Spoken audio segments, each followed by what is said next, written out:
Welcome back to Les Schwab Tire Center's Outdoor GPS. It's time for Owin's Field Report, sponsored by Les Schwab Tire Centers. Now we're going to get to one of the reports with our guest here in just a little bit, Steve Kuhn from In the Zone Guide Service, in just a little while. Sometime around that 9:40-ish mark, we're going to check in with him live from the Columbia. We just checked in with him. Beautiful weather, but apparently it's really cold up there. We'll find out a little bit more about that in a little bit. Only other reports I got from yesterday was literally an aluminum hatch everywhere up and down the Coast Range. And that is pretty standard for this time of year, especially with the water coming up and then turning over and falling and getting into some pretty darn good levels. So if that's something that you enjoy doing, I would highly recommend that you start paying attention to this week.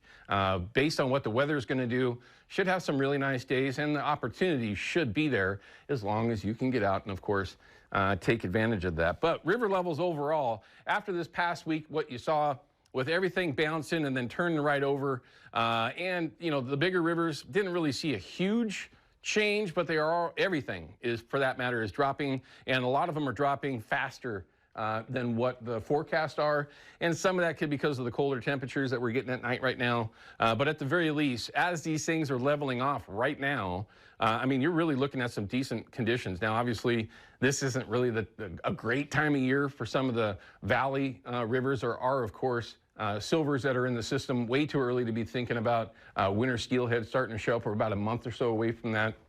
But you never know. You know, if you're out there, that's the only time that you can learn those things on your own, right?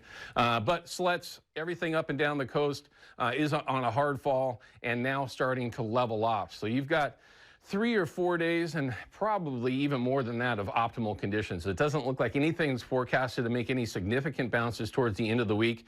Just enough of a bounce just to, you know, put a little bit more stink in the river to change things up a little bit. Nothing horrible. I mean, if there was anything that you might want to avoid, it is that rise. But, you know, for crying out loud, if you have the opportunity to get out there, I would just take advantage of the conditions. I mean, look at these huge bounces. Those fish were drawn in, and now they're settling down and working their way up the river and probably starting to stall out in some of the areas. But it just depends on the system that you're in and what it is that you're targeting. But it's not going to be a bad week to be chasing some fish around.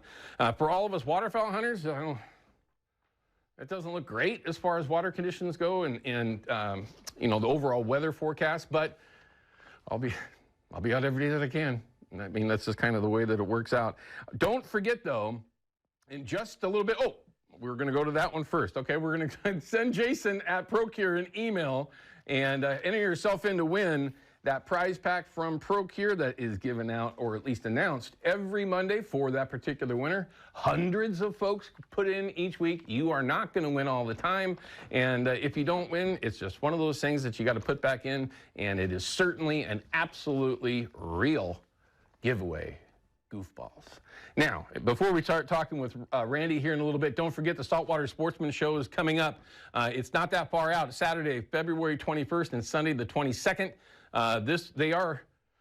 This is moving along super quick, and things are it's gonna roll around way sooner than you think. So get your tickets early so you don't get left out. It's a great show. We've had the folks in here for years for it. Definitely make sure you keep that on your radar. Let's go ahead and check in with Peyton, though, and find out what this weather is going to do. And all of us are hoping that since yesterday, Peyton, that maybe a little bit more rain is in that forecast, but it doesn't necessarily look like it. Well, now I think for the next 4 or 5 days, but then the faucet turns back on. So Perfect. It'll come.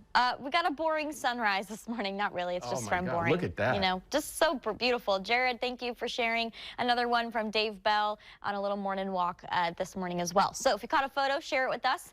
But this next week, basically more dry than wet. I will say things have really changed the second half of the week. I think hopefully we'll get a little more rain. But first, let's talk about today. Partly cloudy skies, highs somewhere in the low 60s. I think it's going to be one of our warmest days this week. And a little bit of fog that has since probably cleared in the central valleys, and mix of sun and clouds for eastern Oregon.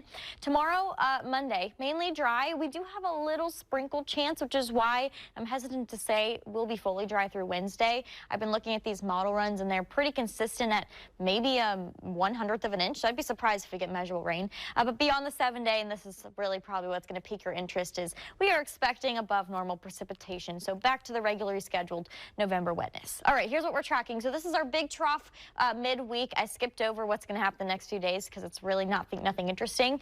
This is the system. I mean, it's a low right here. It is pretty weak. I think maybe we'll get a 1/2 inch on Thursday. Becoming a little showery by the afternoon, so that won't be a washout of a day. But Friday, it's wet again, and Saturday, it's wet again. And also, with that cold air coming through, I think we finally could see some snow in the Cascades. So we'll see what happens. I know skiers are anxious to get that ski season started. We'll be really closely watching what happens to the snow levels later this week. Passes 4,000 feet. We're sitting around 4,500 feet, so we'll see if we drop any lower. Okay, so 7-day forecast here. Veterans Day, dry, 50s. Great day, just a little cloudy. Same with Wednesday, pretty cloudy. And then Thursdays when we get that rain back in. Now, I've been really closely watching, again, rain totals, Owen. I think we'll see maybe an inch and a half. This is our European model once we get all the way through next Saturday. So this is a 7-day forecast, actually through Sunday. So next Sunday, really high totals at the coast, 3 inches. We'll see what happens. Sometimes they like to overdo it this far in advance. So stay with us on our app. Well, we're looking forward to it. I mean, anytime that we can get more water, that's good. I know that it must seem a little interesting for our perspective as far as what we love in the outdoors, but water is just absolutely key. Yes. But I got to ask the question, when do you think we might see snow in the valley this year? Is it going to be at all this year? Is this one of the years where we might be cold enough to see that happen? So we have a weak La Nina this year. Basically, it's the same as last year, which was kind of not great. I'm going to we do have a chance for snow in the valleys. It's just, I don't know if it's going to get cold enough. So we'll see. We might just have 1 or 2 events, like small events. I hope so. At least 1 or 2 would be cool. Yeah. As always, Peyton, have a great week, okay? Thank you for the insight. We appreciate it. All right, now, if you remember, everyone, last week we had the folks in from the CCA Oregon. Each year, they put on a drawing, a raffle, for a drift boat. Willie Boats always helps out with the CCA. They're very much involved with conservation here in the Northwest. And every year there's somebody that's lucky enough to win that boat. Now, most of the time, folks are going in and they're buying countless amounts of tickets, right? They're just going nuts and trying to figure out the best way, or at least increase their odds as much as possible to have a chance to win that beautiful boat from Willie. Well, this past weekend, I had a chance to do the drawing again with the folks from the CCA. And when I pulled the name, well, it was Randy Wash. Randy, first things first, man, congratulations on winning that drift boat. Did you expect that to happen, or was that something that you even kept on your radar? Well, not really. You know, you buy a ticket and somebody's got to win. And I thought, well, you know, it's kind of the spur of the moment when I bought it. And it was, yeah, look what happened. I thought that was an interesting story. Ryan, our producer, everyone, the superstar producer that he is, was able to kind of get a connection with Randy. And Randy, what Ryan had told me was that you bought 1 ticket. Where did you actually buy the ticket at? Well, I was staying in Rockaway with my brother-in-law, and we went into Tillamook to get a license because he's from Washington, and the drift boat was out in front of the store, and he went in to get the license, and I was looking at the boat, and I thought, well, what the heck, I'll buy a ticket, and that's kind of how it happened. And then all of a sudden, now, if I understand the story correctly, you were actually watching the show when we were doing the drawing. Is that right, Randy? Yeah, I was watching, and, you know, my wife walked by, and I said, hey, I bought a ticket for that drift boat. And she kind of looked at it, and then she went outside to feed the birds, and I was watching, and then, you know, talk about surprised, you read my name when you pulled that ticket out. Well, I went out, and I was surprised, and I was excited, and I went out and pulled the patio door open, and I yelled at her, I won that drift boat. It might have been a little bit more colorful than that, but I think my whole neighborhood heard me.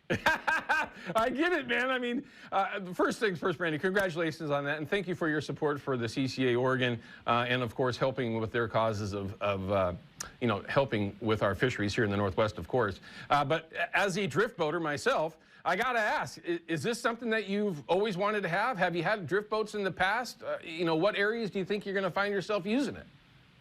Well, I've spent a lot of time in Tillamook and Rockaway and Halem and Tillamook Bay, and fish in the rivers and lakes, and my grandkids are going to enjoy it, and I'm looking at it right now. It's a beautiful boat. Yes, yes, it is. And with a small kicker on there, you can take that thing anywhere on the lakes, anything, you know, any impoundments that you might have.